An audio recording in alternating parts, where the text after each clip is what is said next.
பிஸ்மில்லாஹிர் ரஹ்மானிர் ரஹீம்.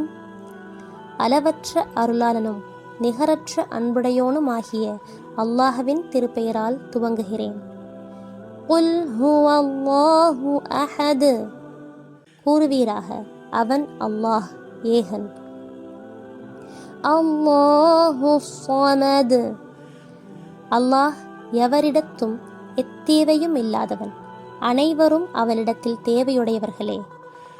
லம் யலித் வலம் யூலத்.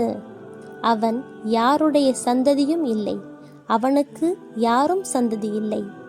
வலம் யகுல் லஹு குஃபுவன் அஹத். மேலும் அவனுக்கு நிகரானவர் எவருமே இலர்.